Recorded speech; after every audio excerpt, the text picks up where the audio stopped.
Setiap tanggal 17 Agustus, masyarakat tanah air selalu memperingati Hari Proklamasi.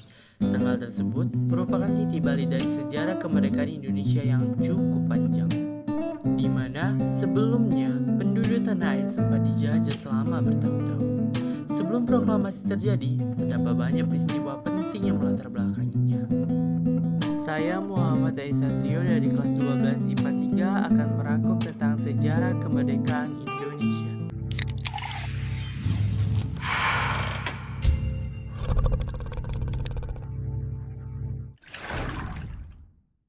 Latar belakang pembacaan teks proklamasi dimulai atas penyerahan Jepang terhadap sekutu, di mana pada tahun 1944 Jepang mengumumkan bahwa Hindia Timur diperbolehkan merdeka di kemudian hari. Untuk itu dibentuklah BPUPKI dan PPKI agar menarik simpati masyarakat Indonesia untuk membantu Jepang.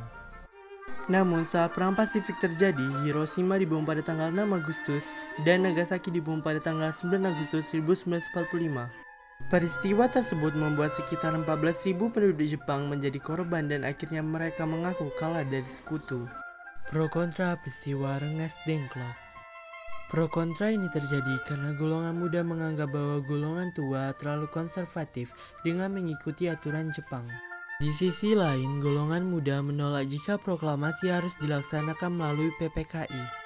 Sehingga pada akhirnya golongan muda membawa Soekarno-Hatta ke Rengas Dengklok. Terjadinya peristiwa Rengas Dengklok membuat jalan pikiran Soekarno-Hatta berubah, dan pada akhirnya menyetujui agar proklamasi kemerdekaan harus segera dibacakan. Setelah kembali ke Jakarta, mereka menuju kediaman Laksamana Maeda untuk melakukan perumusan teks proklamasi. Hatta dan Ahmad Subarjo didapatkan rumusan teks proklamasi yang langsung ditulis tangan oleh Soekarno. Naskah tulisan tangan Soekarno ini nantinya mengalami 3 perubahan setelah diketik oleh Sayuti Melik.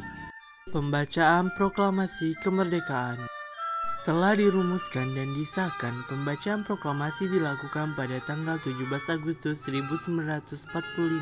Pembacaan proklamasi akan diikrarkan di kediaman Soekarno, Jalan Pegangsaan Timur 56, Jakarta. Pada saat itu, halaman Soekarno telah dipadati oleh massa menjelang detik-detik proklamasi. Setelah persiapan lengkap, teks proklamasi dibacakan oleh Soekarno yang menjadi sejarah kemerdekaan Indonesia.